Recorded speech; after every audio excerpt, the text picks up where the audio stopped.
It's time! Please, hold your applause for the high note. All right, it's time to unbox Onyx Storm. I'm very excited. A lot is riding on this book, I'm not gonna lie to you, because I've been in a reading slump, and I am really hoping that this will be an interesting continuation to this series that I've been waiting a whole year for, this installment. Also, everyone's been talking about the book and I can't relate, so I'm excited for that. And just in general, I would love to get out of this reading slump I've been in. So there's a lot of high hopes, and that actually, now that I'm thinking about it, it's kind of terrifying, because when you have high expectations, then like you like crash even worse when it's not good. Woohoo! This edition is like super special to me because I remember pre-ordering Fourth Wing randomly off of Amazon when it like first came out, and no one really like was talking about it yet as far as I knew. But my friend was like, "You're on a book buying ban, cancel the order, cancel it, girl." So I canceled it. And then when I finally got around to buying the book, they didn't have like the fancy edges with dragons on it anymore. So I do not have dragon edges. It's very, very sad and unfortunate. And then I was like, it's fine, I'll get them when Iron Flame comes out. No, we got plain black sprayed edges. It's fine. We got them now. Very excited. This is, wow, that's bothering me. Okay, I'm going to not hyperfixate on that.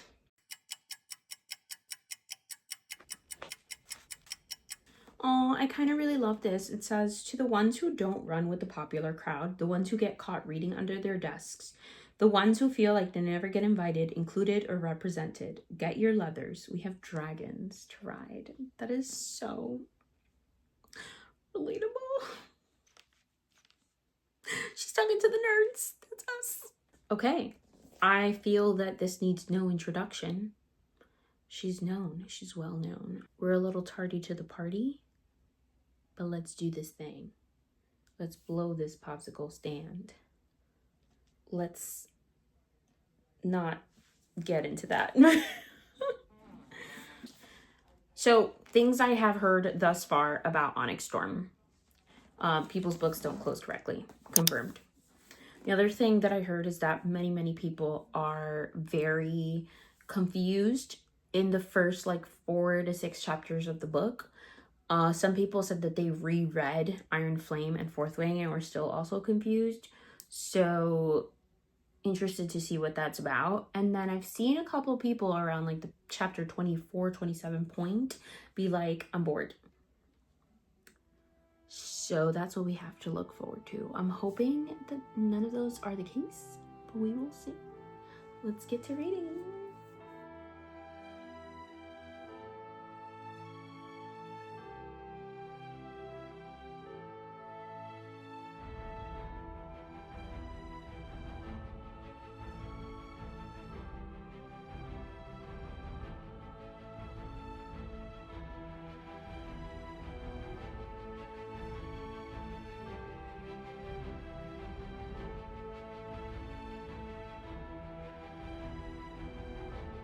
Immediate first thoughts. I opened up to this like character guide. I have no idea who any of these people are.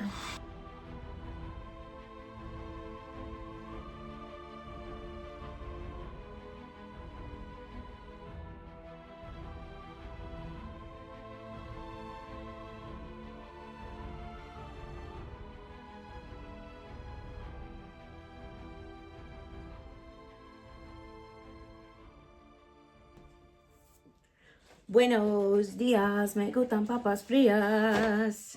It is the morn, and I did not get like super far last night, honestly. Like once I got like 2 chapters in, my eyes Like, I was literally fighting for my life to stay awake. It was not a fun time. Either way, a fun little thing I noticed though, I had this like Jane Austen candle that a friend bought me for Secret Santa, and it was on the top of my bookshelf and it fell off and broke. So I had ended up putting it into this mug. And last night I lit this mug candle situation that I now have. And I didn't realize it's my fourth wing candle. Are we on brand? I mean, not candle, my fourth wing mug. But like, are we on brand or what? I kind of hate this mug though. Like, respectfully, Illumicrate's mugs, like, they're kind of basic and underwhelming. Sorry. I wish I liked them more. Anyways, I haven't gotten too far in the book, like not even 100 pages yet. But I will say that even though, yes, I was confused, like I immediately opened that character map and was like, who are all these people? Like none of these names sound familiar at all. Like the only people I remember are Violet, Xaden, Liam, and like the other people kind of like came to me as we like went through the first few chapters of the book. I will say that Rebecca Yarros does a good job of like being like Garrett, Xaden's best friend. Like she gives you like a little piece of like who those people are. So that kind of helps.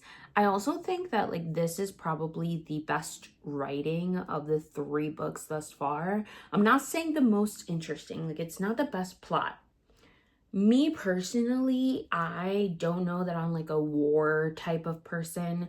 I really enjoyed the plot in the first book because of all the like trials, like the weird tension of like getting into a war college and like the dynamics, learning this world and stuff like that.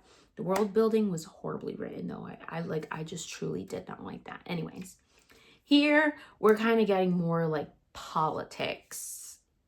And I don't know if I'm a fan of that. The only book series that I ever really enjoyed politics in was The Cruel Prince. And that was like light work politics. So, I don't know, Charlie. I also think it's criminal that in less than 4 chapters, we're getting spice. If you know me, you know I do not like this spice. So that was not a fun experience for me. We'll see. A lot of people are also talking a lot about Andarna and kind of how her personality is developing throughout this book. And I just like don't really care for it. I don't dislike it, but I also am not like loving it like everyone else is loving it. We cannot tell how I'm gonna feel about this book yet, though. Only time will tell. I'm gonna keep pushing. Today is giving. I'm not doing anything else but filming updates and reading this book, and it's gonna be amazing. I'm so excited. It's like 1 o'clock in the morning. I have to be up in like latest 4 more hours. I just want to understand why the book would get good now. I literally was starting to worry for this vlog because I was like, wow, I have nothing to update. It's interesting too because I think at the beginning I said that I had heard that around like chapter 27 it gets like a little boring, and around like chapter 25 I was like, this is annoying. I did not like what's happening there. And then I got bored after that, and I was like, oh, that pretty much matches up with what I was hearing.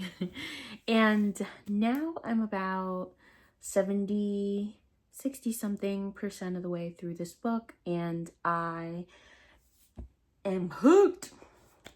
I will say that my favorite characters in this book have changed, and I don't think that either of them are main characters. Definitely strong supporting characters. Definitely loving just like Riddick and Riddock and his relationship with his dragon, whose name I'm not even gonna try to pronounce. And the main characters, I don't know, they're just like not doing anything like significant right now to like grab my affections, I guess, if you would say. Either way, there are two major missions in this book, none of which I could talk about because they're major spoilers for book 2.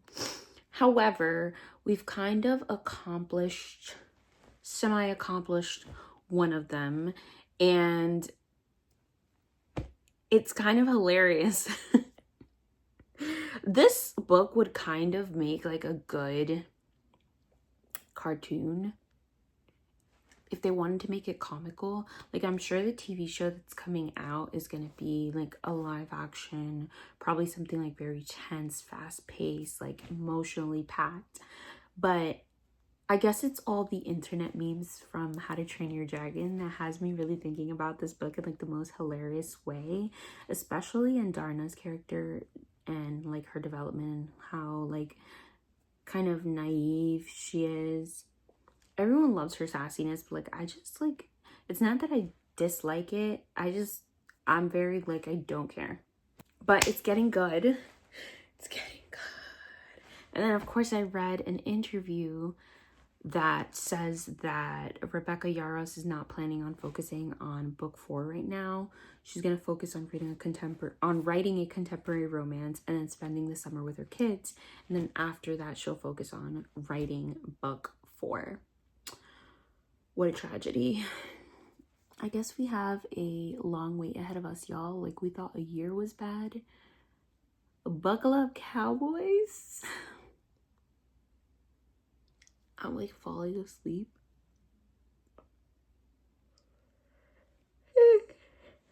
I was so excited to get on here and give y'all an update, and then I got on here and I'm like, oh, the energy was only in my brain. Good night.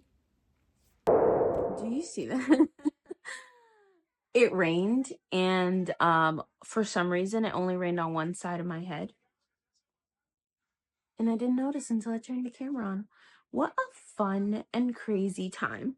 So I've been slowly but surely getting through this bad boy, and I have maybe 10, 11 chapters left. So I think it's time we just like get down to business. Let's get down to business and defeat the Huns. Sorry. Anyways, this is the part in the book where if I was a person who cried in books, I would cry. It is very sad. And I feel like, why does Rebecca always feel like we gotta lose one? I've been watching a lot of like interviews, reels, and stuff like that on the internet about this book, which I probably should wait until I'm done, but like it's everywhere and you can't avoid it. And I feel like this book probably just like completely went over my head. I don't know if it's like, is everything happening at the end of the book? Because people are all talking about these like theories that they have and stuff like that, and I just don't get it. They've also been talking about how obsessed they are with certain characters, and I don't get that either.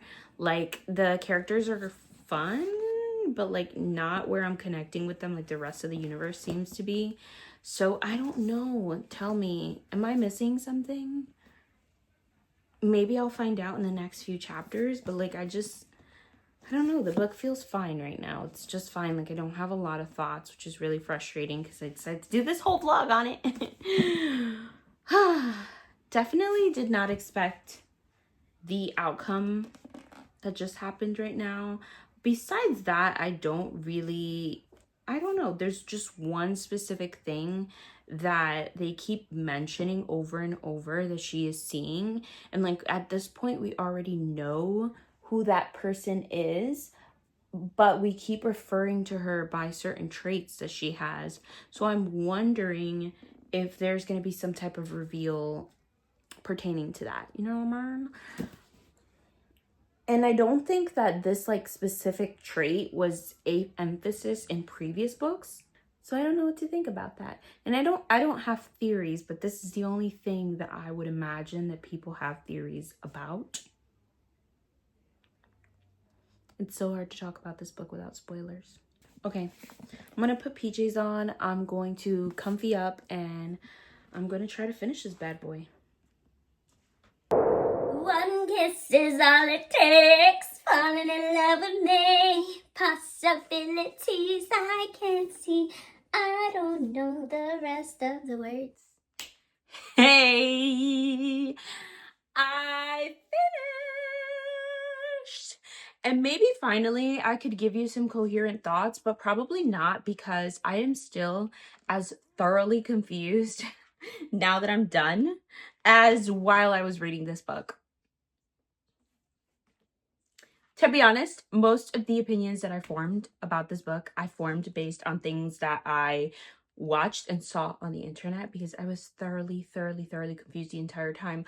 I thought it was just me, but I also saw other people mentioning how these like random characters would just come up throughout the book without any like preamble, and we would just be expected to know who they are. And I thought it was me, like I didn't do a reread of Fourth Wing or Iron Flame, so I thought like maybe I just forgot about these people, but it doesn't seem like I'm the only one. So I'm just gonna go ahead and say that that was an odd choice. I will say that there was a lot more like world building in this book than I think in the second book. We get a lot more lore around like the gods, like Malik and Dune and Amari question mark. And I kind of liked that. I enjoyed that a lot because it starts to give you a little bit more of like an idea of like where the magic um I guess not comes from. It doesn't necessarily all come from them, I don't think, but it gives you a lot more of an idea just how like this world runs, why the people there do the things that they do, because they have like the temples, the priestess, things like that. And then you start to get a little bit more of like a hint of like their relationship with not only Basgiath but all of the people in the continent. So this was pretty interesting. In the beginning of this book, I was thoroughly confused. I think it's because like I was expecting Basgiath and we jump into this book and we are not in Basgiath. So that really like threw me off. But once I kind of like centered myself and figured out where we were, I was like following. But then I felt like over the course of this book, we were in so many different places that I was just trying to get a grasp of what was going on just in general. Where are we, first of all? And then, like, what actually is happening here? I think the setting part was like the easiest thing to kind of get a grasp of and understand. And then in terms of like what was going on, I feel like we had two main missions in this book, or like two main objectives of the characters. And we talked about one of them throughout the entire book, but didn't necessarily get anywhere with that objective at all. If anything, I think that we kind of got hints as readers where we could kind of put those pieces together ourselves, but the characters didn't actually seem to understand what was going on. Or maybe that's just me theorizing and like thinking maybe these are the reasons. Which I don't think I got to like having theories about things until the very end of the book. Like during the book, I think I was too confused to be honest to have any theories. Towards the end, there was a lot happening. So I mean, a lot happens like throughout in general, but also to be fair, like I normally don't do well with like well, spicy scenes, like fighting scenes, like any type of scenes where there's a lot of like description of bodies moving and things happening in quick succession. I don't do well with like being able to picture all of that. So in general, I'm really surprised that I've been enjoying these books, because like war books are just like not really it for me. That all of that being said, despite being confused, I still feel like Rebecca's handwriting, Rebecca's writing and style has gotten better from the first book. The first book I felt was extremely cringe. I had a really hard time. I enjoyed the plot, but I didn't enjoy the writing style. This book, I feel, is a significant difference, and I enjoyed that. And I did enjoy the plot. I also shed a tear. After I said that I don't cry in books, and I didn't cry in the previous scene, and there was another scene, and that one made me shed one singular, just one singular tear. I feel that Rebecca, she just does not want us to be happy. She just ruins us every single time. Anyways, I can't wait for whatever the next book is going to be. I know it's going to be a while because she said she's not even working on writing it right now. She's going to write a contemporary and then spend the summer with her kids and then write us the next book. So I feel that we're going to be waiting over a year. But whatever the next book is, definitely going to have a silver cover. So I'm excited for that because this is gorgeous. And I gave this 4 stars. Did I say that already? I gave this 4 stars. I did overall enjoy being back in this world despite not knowing what the heck was going on. It was fun. It was a fun journey. So this is where we end. If you made it this far, leave me a dragon down below in the comments. And hit that like button if you enjoyed this. Hit that subscribe button if you joined the family. I will see you all when I see you next. Bye.